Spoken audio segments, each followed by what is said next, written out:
Welcome back to the Longacres Finance channel. A few days ago, I talked about valuing stocks using the price to free cash flow ratio.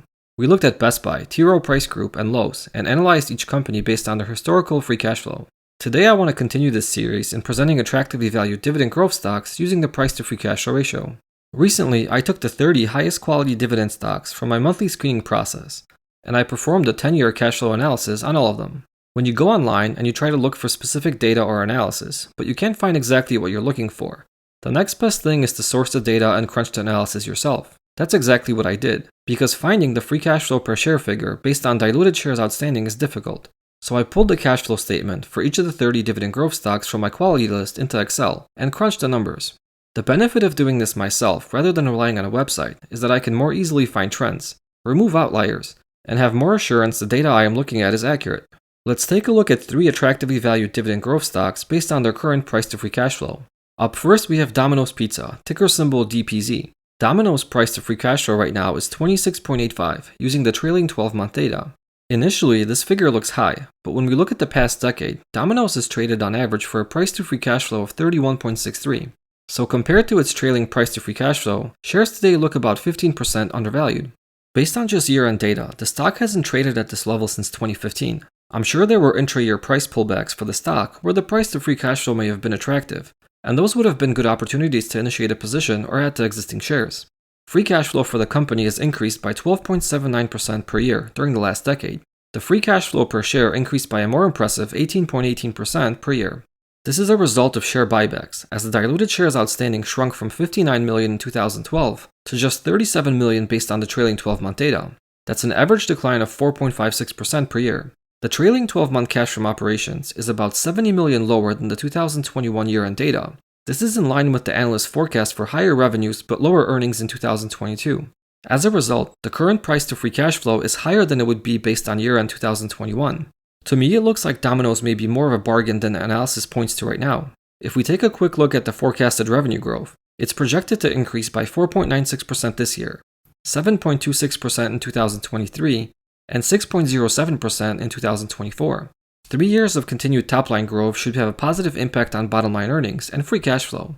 It should also be reflected in the future valuation of the stock. The earnings forecast for 2022 is projected to be 5.55% below 2021, but in 2023, earnings are projected to increase by 18.08% and 11.98% the year after. Without actually crunching the numbers, this would give us a forward price to cash flow ratio around 20, and not 26.85 as it stands right now.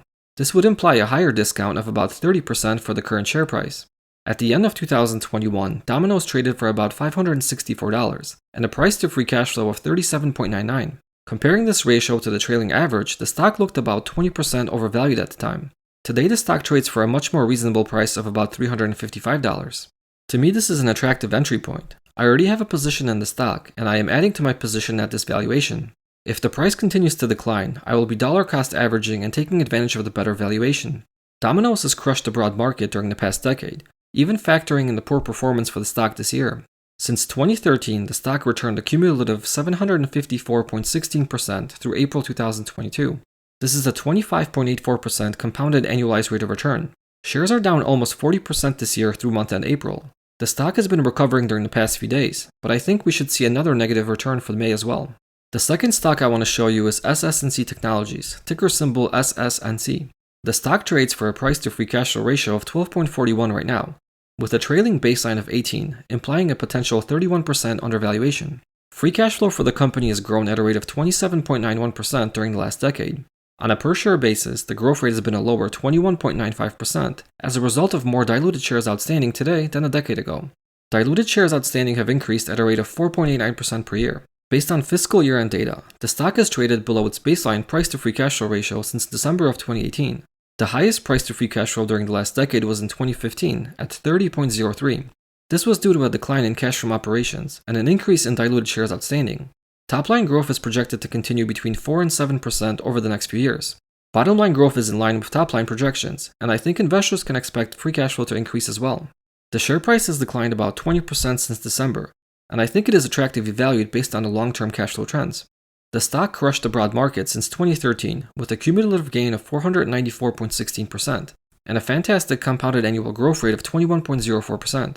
I think it should continue to deliver strong results for patient long-term shareholders. I've been adding to my position recently, and will continue to do so at current multiples. The final stock I'd like to look at today is Intercontinental Exchange, ticker symbol ICE. The stock trades for a price to free cash flow of 18.93 right now, as compared to its trailing baseline of 21.38, implying a potential 11% undervaluation. Aside from 2012, when the price to free cash flow was a bargain 12.89, the stock has generally traded at multiples in the high teens to low and mid-20s. The company has grown its free cash flow at a rate of 15.53% per year during the last decade. On a per-share basis, the growth rate has been a slower 10.6% due to a higher number of diluted shares outstanding today as compared to 10 years ago. In 2014, the current share count increased from 395 million to 573 million. Since 2014, the number of shares outstanding has remained mostly consistent in the mid to high 500 million range. More recently, the stock has traded at price to free cash flow multiples in excess of 20, but today it sits below that long-term trend line. I think Intercontinental Exchange is a great business that has become attractively valued as a result of the bear market we find ourselves in today. Top-line revenue is projected to grow at 4.19% this year, 4.8% next year, and 5.58% the year after. Bottom-line growth should be a little stronger at 5.74%, 9.91%, and 9.06% over the next 3 years. This growth should be reflected in future free cash flow, and as a result should continue to push the stock price higher in upcoming years. Since 2013, the stock has a cumulative return of 419.73%, or a compounded annual growth rate of 19.31%, that is well above the overall market. Through April, the share price is down about 15%, so not quite as much as the prior two stocks we just looked at. As of right now, it looks like the stock is down about 11% in May, so we should see the year-to-date loss increase once final May returns are available. I think today is a good time to double down on this dividend growth stock, and dollar cost average in the coming months should the price weakness continue. Even though it seems like the whole stock market is crashing pretty badly this year, only 9 out of the 30 high-quality stocks I analyzed look attractively valued based on their price-to-free cash flow ratios. I think this points more to the level of overvaluation we saw in 2021 than the current bear market. I think there is certainly room for more pain on the short-term horizon, as many stocks have yet to return to long-term trailing averages. Nobody really knows what will happen tomorrow or next week.